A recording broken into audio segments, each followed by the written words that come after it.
cancel culture is definitely a term you've heard before. To some, it's an authoritarian crackdown on free speech. To others, it's long-awaited accountability for those who have power. And some people don't even think it exists. In order to understand what it is, how it's being used, and what comes next, we need some context. My name is Joseph, and this is the Atlanta Journal-Constitution in Context.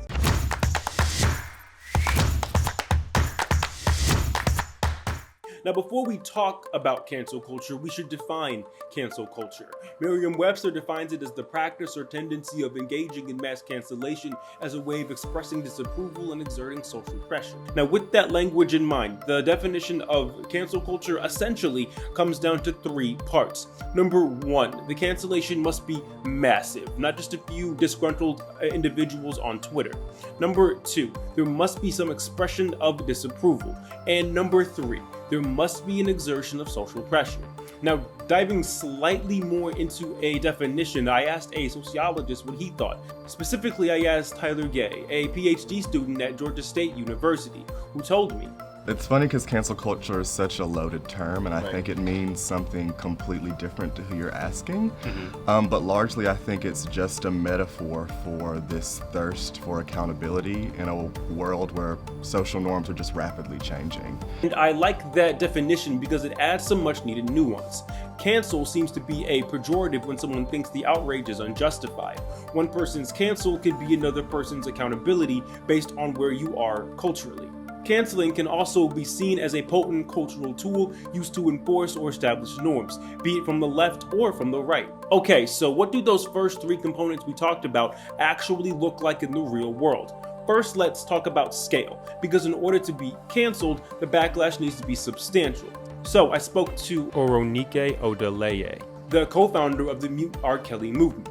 I asked her how her movement was able to get so large and change so many minds. She told me, yes, so many things came together to make it successful. One, it's just the age that we live in of social media. So, this wasn't something that required me to organize, a bunch of pickets, and I didn't have to be on the ground. I didn't have to go passing out flyers. I didn't have to go speaking at churches.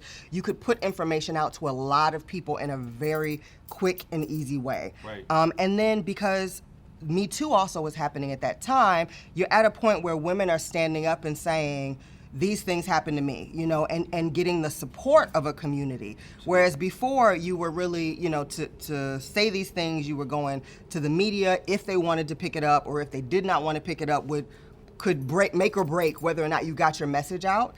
And so it was a very one-sided kind of, top-down conversation you were having, where social media and Me Too made it a bottom-up conversation. It made me be able to say, this is what happened to me, and then other people chime in. It happened to me too, it happened to me too. We could be having kind of a circular conversation instead of, a top-down kind of a conversation. And so I think people were ready to think about it at this point. Earlier, people just weren't ready to think about it. I think we, especially in the Black community, are so really trained to support Black men, support famous Black men, not want to see them taken down in the media, not want to see anything bad, none of our dirty laundry out in the public sphere. But at the point that Me Too came along, we said, hold on, we got some dirty laundry we need to deal with. People were more ready to have these conversations, and then social media made it blow up in ways that even I did not expect, So I think that all those things coming together really kind of helped these women get the justice or get the recognition that they were looking for. Now, the bridge between cancel culture and the Me Too movement is an immensely important one. In order to be canceled for something, the conversation needs to be socially acceptable to have. Even 10 years ago, sexual assault and abuses of power were taboo topics. Then, when social media is used to organize and scale the conversation, you have a recipe for an organic, bottom-up movement. And I know it sounds cheesy, but there really is strength in numbers. Which brings us to our second point. There must be some expression of disapproval. For example, this year's Major League Baseball game was supposed to be in Atlanta. But after Governor Brian Kemp signed a controversial voting bill into law, the MLB pulled out of Georgia. If you would like to read all about that new law, link to our full coverage in the description down below. While speaking about this decision, the governor said, We will continue to fight the woke left and cancel culture. It's not right. It's not fair to hardworking Georgians, and we won't let up. And that quote perfectly illustrates how subjective the term cancel truly is. Some believe that Major League Baseball can do business wherever it wants. For another example, take former Associated Press journalist Emily Wilder. I say former because the Associated Press fired her for what they say was social media violations. And that's not totally unusual. I mean, organizations hire and fire all the time. But this firing came in the context of a massive controversy around Wilder. While enrolled at Stanford University, she participated in what she described as, quote, activism for Palestinian human rights. Certain conservatives found her past activism disqualifying, specifically conservative commentator Ben Shapiro, who characterized her as a, quote, pro-Palestinian activist. The expression of disapproval is what prompted the Associated Press to fire Wilder, even though the AP maintains that her firing was due to social media violations. Now, the last component, there must be an exertion of social pressure. An example that really sticks out in my mind involves U.S. Representative for Georgia's 14th District, Marjorie Taylor Greene. In February, the United States House of Representatives voted to remove Greene from all her committee assignments. There was no one comment in particular that forced this vote. Rather, it was taking all of her past comments in aggregate. She's been known to traffic in QAnon conspiracy theories, among other controversial actions. If you want to read more about that, link in the description to our full coverage down below. Now, this social pressure was so intense, it transformed into political pressure, which is what got her removed from her committees. So now that we know what cancel culture is, how it manifests itself in the real world, what comes next? What is after the cancellation? What should canceled people actually do? I posed these questions to Odolore, who said, well, first of all, we got to start from the understanding that cancel culture is not real. So anybody who has a platform to say, I've been canceled, has not been canceled. Right. What people are reacting to is experiencing for the first time consequences for their actions. Mm-hmm. So, the idea that, we're canceling people is ridiculous. What's happening is you are putting out things that are being received negatively and you're getting negative consequences for it. It's called life. Right. And unfortunately so many people have the privilege of never having experienced that before. Mm-hmm. And so that's really all that is on the bottom line. But when we talk about justice and justice with accountability, there has to be a level of punishment, mm-hmm. absolutely, but also we have to think about what the injured person needs to feel whole again, what they need, and so sometimes that may be justice, punitive things, but it can also be the redemption of that person. At the end of the day, we would want nothing better than for R. Kelly and for men who have done these things to go through the kind of therapy and help that they need to be reintegrated into society as healthy individuals. You know what I mean? Like, it isn't let's lock them up and throw away the key kind of a situation. That's not really whole justice with accountability. They have to be held accountable, absolutely. So punishment is part of that accountability. Like you said, teaching is another thing, because people need to understand what it was that they did wrong, where they made their missteps, why they made those missteps.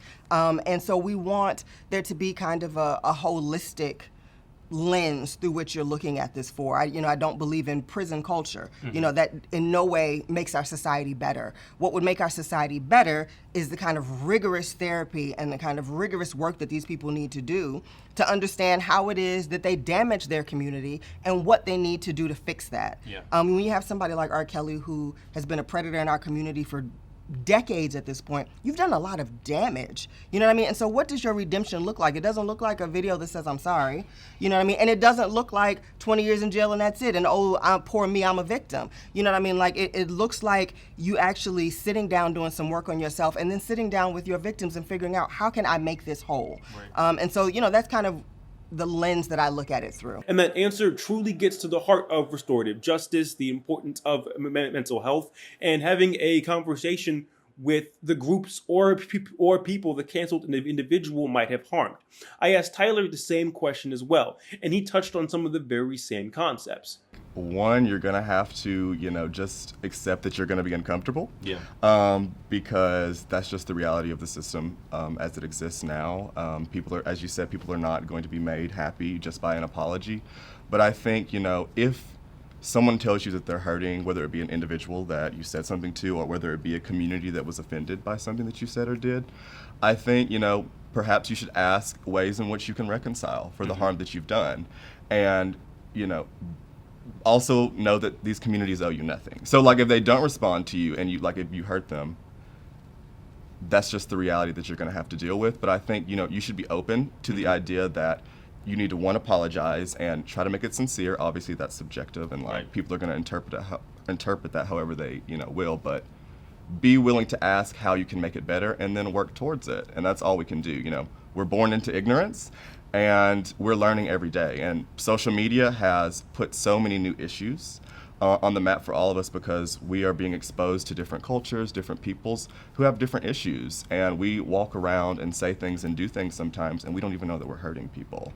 And, I know that a lot of this idea of cancel culture, it takes place in the universe of social media, and oftentimes we associate it with large, powerful people.